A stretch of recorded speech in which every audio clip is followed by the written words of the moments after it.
I'm going to ask you to do something slightly unusual right now.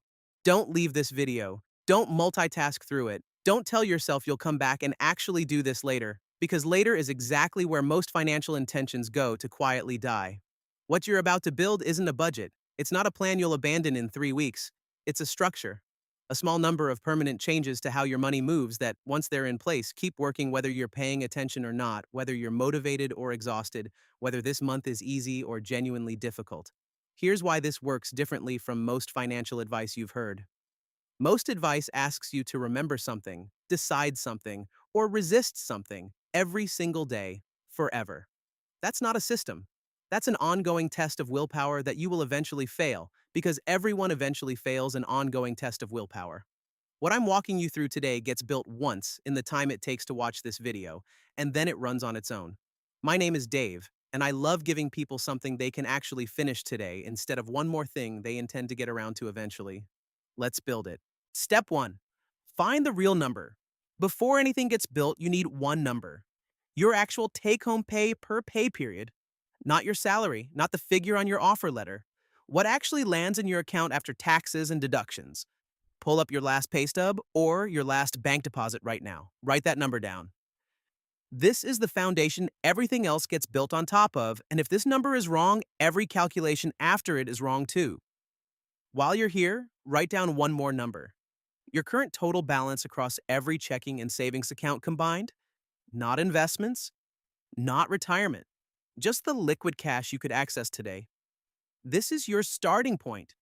It doesn't matter what it is, it only matters that you know it precisely instead of vaguely. Two numbers, that's the entire foundation. Step 2. Open the account that breaks the cycle.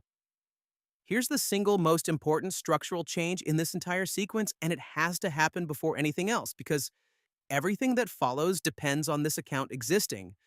Open a savings account at a different institution than your primary bank. Not a different account at the same bank. A different bank entirely. This takes most online banks under 5 minutes from your phone, and most require no minimum deposit to open. Why does the different institution matter so much?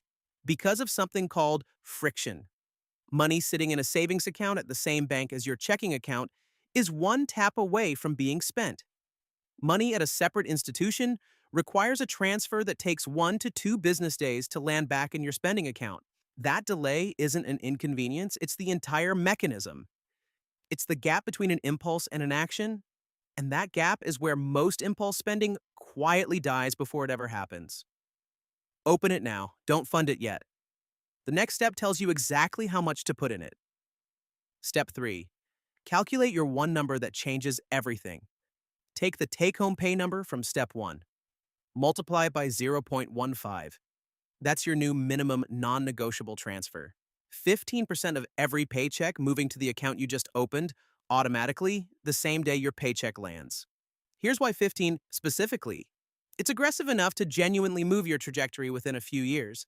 And it's realistic enough that most people, once they actually try it, find they don't miss it as dramatically as they feared. Because money you never see in your spending account was never available to spend in the first place. If 15% genuinely isn't possible right now, given your specific situation, the number that matters isn't the exact percentage. It's that the number is fixed, automatic, and never decided fresh each month based on how the month feels. Pick a percentage you can sustain even in a difficult month. Write it down. This is the number the next step makes permanent. Step 4. Set up the transfer you'll never have to think about again. Go into your banking app right now. Set up an automatic transfer from your checking account to the new savings account, dated for the day after your next paycheck lands, in the dollar amount you calculated in step 3. Set it to recur every pay period going forward. Not a one-time transfer. A standing instruction that executes automatically every single time you get paid, indefinitely, without requiring you to log in, remember, or decide anything ever again. This is the specific moment where the structure stops being an intention and becomes a mechanism. Everything before this step was preparation. This step is the one that actually changes your financial trajectory, because from this point forward, saving isn't something you do. It's something that happens to your money before you have the chance to do anything else with it. If your bank doesn't support scheduling a recurring transfer for a future date, set a reminder for the morning after your next payday and do it manually that one time. Then look for the recurring option once the account is funded and visible in the app. Step 5. Find the leak you didn't know you had. Open your last bank statement or credit card statement. Scroll through every recurring charge from the past 30 days.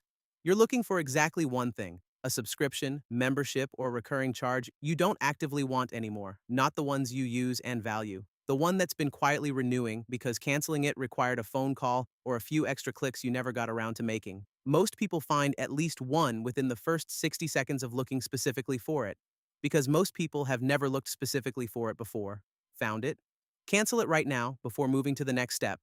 Don't add it to a list for later. Later doesn't exist in this exercise. Cancel it now or it stays exactly where it is for another year. Step 6. Redirect what you just freed up. Whatever that subscription cost monthly, add it to your automatic transfer from Step 4, or if your bank makes adjusting that transfer slow, set up a second small recurring transfer for that exact amount. Same schedule, same destination account. This step matters because of a specific pattern worth naming directly. Money freed up by cutting an expense almost never gets redirected to savings by default. It just gets quietly absorbed into spending somewhere else within a month or two, and the person who canceled the subscription ends up no further ahead than before, just with a slightly different set of charges on their statement. Capturing it immediately, in the same sitting you free it up, is what actually converts a canceled subscription into permanent wealth building rather than a temporary feeling of having done something responsible. Step 7. Name the account something that changes how you see it. Go back into your banking app one more time. Find the savings account you opened. Rename it. Not savings, something specific. The actual thing this money represents to you. Never going back to broke. Freedom Fund. The number that gets bigger every 2 weeks. Whatever phrase actually means something to you specifically. This sounds like a small cosmetic detail, and it isn't. Research on mental accounting has shown repeatedly that the labels we attach to money change how protected that money feels against spending, even when the dollar amount is identical. An account named Savings gets rated more easily than an account with a name that creates a small emotional cost to touching it. This takes 90 seconds, and it's doing real psychological work every single time you glance at that account from now on. Step 8. Watch the structure run without you. Here's what's actually true at this point. You've built 7 permanent things in the time it took to watch this video. A separate account with built-in friction against impulse spending. An automatic transfer that moves a fixed percentage of every paycheck before you ever see it. One subscription canceled and its cost redirected rather than reabsorbed.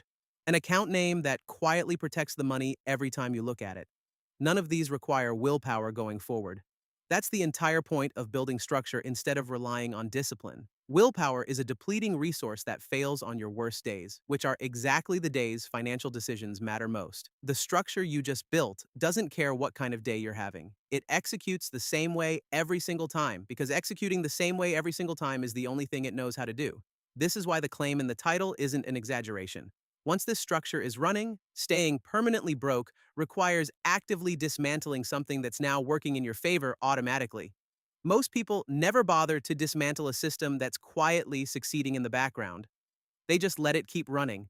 And a few years later, they're looking at a number that genuinely surprises them, built almost entirely from one sitting that took less time than most people spend deciding what to watch next.